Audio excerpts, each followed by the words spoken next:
Daniel came home 3 days earlier than planned, expecting silence, but the moment he stepped through the door, something felt wrong. He adjusted his tie, his blue suit still sharp from the trip, and longed for peace after endless boardroom arguments and empty smiles. Yet instead of silence, muffled noises drifted from the kitchen, the soft babble of children. His face darkened. He had no children, and he paid enough to ensure there were none in his house. His polished shoes struck hard against the marble floor as he strode forward, ready to confront whatever waited.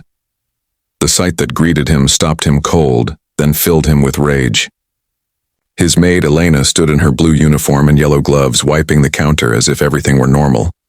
But strapped against her chest in a gray sling were 2 pale-haired toddlers, clinging to her as though she were their lifeline. Daniel's voice thundered through the room. "What the hell is this?" Elena froze, then turned slowly, her expression weary but braced for battle. "Sir, you weren't supposed to be back yet," she said softly. "That's your first thought." His jaw tightened, his voice sharp with fury. "Not an explanation? You turn my house into a daycare and expect me to stand here quietly? Who are they? Why are they here?" His booming tone unsettled the babies, and they whimpered. Elena instinctively rocked them, murmuring soothing words in Spanish while refusing to look away from him. "They are my sister's children," she whispered. Daniel blinked in disbelief, then scoffed. "So what? They're yours now. Since when do I pay you to drag children into my home? This is not acceptable." "They are not usually here," she said quickly, her voice trembling under the weight of his anger. "Only for the past 3 days. And that makes it better?" He stepped closer, his shadow falling across her. 3 days of breaking rules. 3 days of lying to me. Do you understand how serious this is?" Elena straightened, clutching the sling protectively. "Their mother is dead. Their father is gone. They have no one but me and my mother. She has cared for them since the funeral, but she is old. Too old. Last week she fell. Her body cannot carry 2 babies anymore. I had no choice but to bring them." Daniel's lip curled. "Not my problem. You should have found another solution. A neighbor, a shelter, anything but this. You don't bring children into my house without permission." Her eyes flashed, though her voice remained calm. "A shelter? Do you know what happens to babies in those places? Do you know how quickly they disappear into a system that doesn't care? My mother begged me not to send them. She said, 'Elena, keep them close. Don't let strangers take them.' So I brought them here. I thought maybe you wouldn't notice." "You thought wrong." His tone was ice. "You've been working under my roof, hiding 2 mouths to feed. Do you know what that looks like to me? To my reputation?" "Reputation?" Her voice cracked for the first time. "You're worried about your image while I'm worried about keeping them alive? Sir, with respect, that's a luxury I don't have." His hand slammed against the counter, making the babies flinch and whimper. He lowered his voice, harsh and deliberate. "Don't turn this on me. You broke my trust. You deceived me." Elena's breath quickened, but she didn't back down.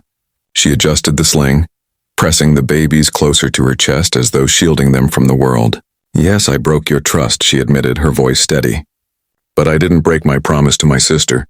When she was dying, I swore I would keep them safe. So if you want to fire me, but I will not abandon them." The words cut through the room like a blade. Daniel stared at her, fury boiling in his chest. Every instinct told him to dismiss her, to remind her of her place. Yet there was something about the way she clung to the children, not as a maid clinging to her job, but as a woman cornered by life, refusing to let go, that made the air heavier. He stepped back slowly, his jaw tight, his voice clipped. 3 days or not, this cannot continue. You've crossed a line. Her lips trembled, but her gaze stayed locked on his. "I know," she said softly, "but sometimes survival doesn't ask for permission." Daniel's voice was sharp, his tone heavy with accusation as he leaned against the counter. He spoke of rules and lines that must never be crossed, of sacrifices he had never been forced to make. Elena's chest tightened as she listened, but she stood her ground. For her, the choice between her job and her family had already been made. She had chosen them. The baby stirred softly against her chest, the quiet sound cutting through the tension like tiny cracks in Daniel's armor.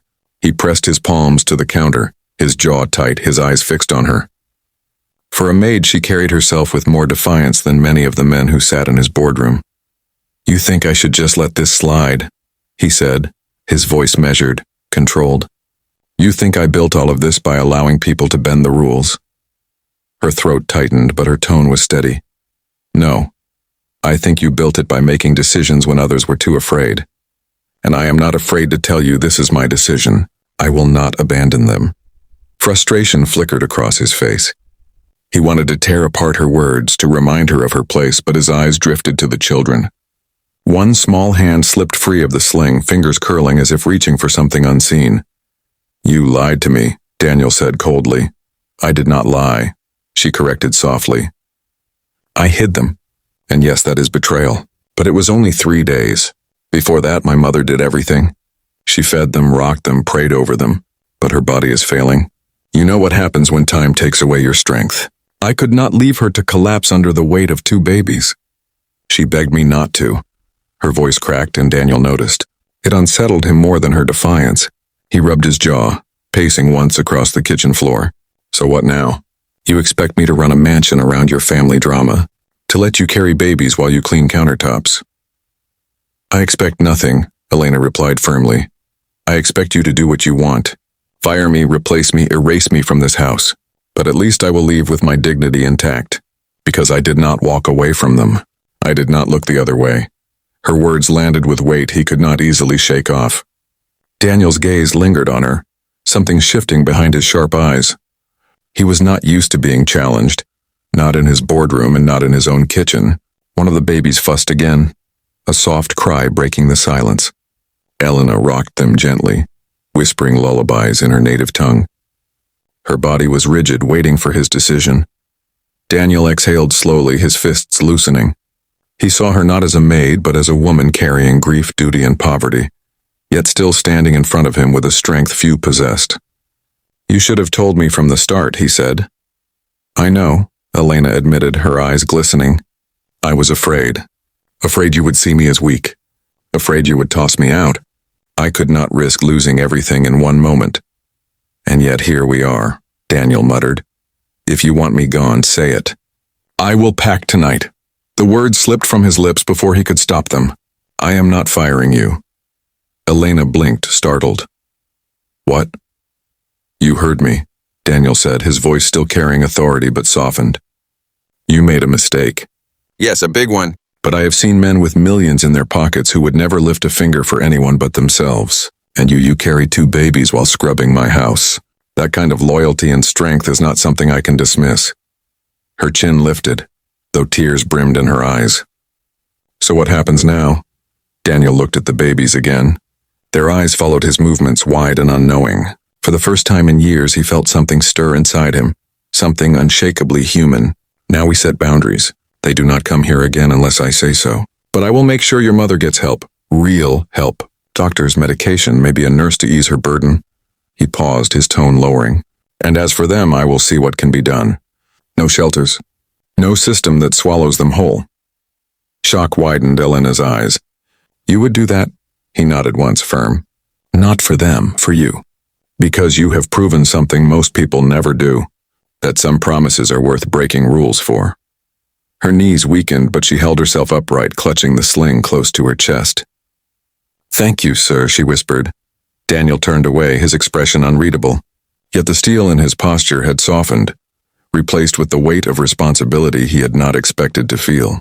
His footsteps echoed down the hall, leaving Elena leaning against the counter, tears slipping freely now.